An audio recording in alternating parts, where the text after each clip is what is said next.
देखिए, जहां तक अरविंद केजरीवाल जी के घर के बाहर का दृश्य है, आज पूरा भारतवर्ष उनके घर के बाहर जो हाई वोल्टेज ड्रामा हो रहा है उसे देख रहा है।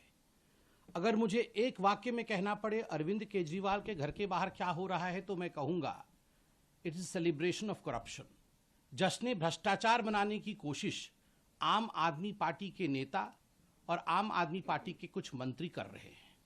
ये कोई पहला केस नहीं है। बोए पेड़ बबूल का तो आम कहां से खाए, करे घोटाला शराब का तो आराम कहां से पाए। ये शराब के घोटाले का विषय है और कौन सी कोर्ट तक शराब का घोटाला नहीं पहुंचा है। कौन सी ऐसी एजेंसी है जिस एजेंसी ने इस घोटाले की जांच नहीं की है, और कौन सा ऐसा दिल्ली वासी है, कौन सा ऐसा हिंदुस्तानी है जो इस विषय के तथ्य से, इस विषय के फैक्ट्स से अनभिज्ञ है। हर व्यक्ति जानता है कि प्रश्न कोई आज से पूछा नहीं जा रहा है। विगत 3 वर्षों से अरविंद केजरीवाल जी से आम आदमी पार्टी से सवाल पूछे जा रहे हैं। सवाल नंबर 1, अगर आपकी एक्साइज पॉलिसी इतनी अच्छी थी जैसा कि आप बता रहे थे, तो आपने एक्साइज पॉलिसी को क्यों रद्द किया? क्यों उसे रद्द किया गया, इसका जवाब आज तक नहीं मिला। आपने कार्टेलाइजेशन शराब के पूरे तंत्र में कैसे आप लेके आ सकते थे? आपकी खुद की एक्साइज डिपार्टमेंट ने आपसे कहा था कि एक्साइज की पॉलिसी उचित नहीं है, शराब का कारोबार सरकार के हाथ में ही रहना चाहिए, प्राइवेटाइजेशन नहीं होना चाहिए। आपने उसे रद्दी के टोकरी में क्यों फेंका? खुद के सरकार के बड़े विभाग द्वारा दिया हुआ जो एडवाइस था उसे क्यों नहीं माना? ब्लैक लिस्टेड कंपनी को आगे बढ़ा करके अपने यारों को, अपने दोस्तों को ठेका देने का काम क्यों किया?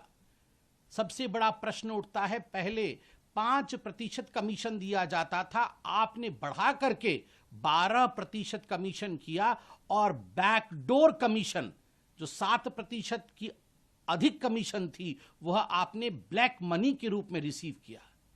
क्या दिल्ली की जनता समझती नहीं है? क्या हिंदुस्तान की जनता इन बारीकियों को जानती नहीं है? विजय नायर कौन था? आज रिकॉर्डेड स्टेटमेंट है, स्टेटमेंट्स हैं ईडी के पास, सीबीआई के पास, उन तमाम जांच एजेंसियों के पास जिन लोगों ने कई करोड़ रुपए किकबैक के रूप में रिसीव किया, और रिसीव करके इसको कहां कहां ठिकाने लगाया, किस बैग में इन्हें लेके गया। ये सारे विषय आज पब्लिक डोमेन में है। इन सारे विषयों की जांच हुई है।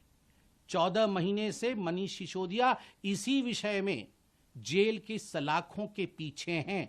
कोई ऐसा कोर्ट हिंदुस्तान में बाकी नहीं है जहां आम आदमी पार्टी और अरविंद केजरीवाल जी ने जाके झूठ का पुलिंदा फैलाने की कोशिश नहीं की हो, मगर उसके बावजूद किसी कोर्ट से मनीष सिसोदिया को रिलीफ नहीं मिला। संजय सिंह बड़े बड़े भाषण दे रहे थे, जेल के अंदर हैं, आज भी उन्हें रिलीफ नहीं मिला है। तथ्यों के आधार पर काम करती है कोर्ट, तथ्यों के आधार पर काम करते हैं ये जो जांच एजेंसी है।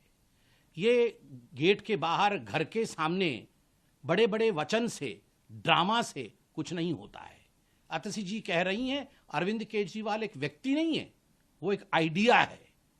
Then I should say he is a bad idea.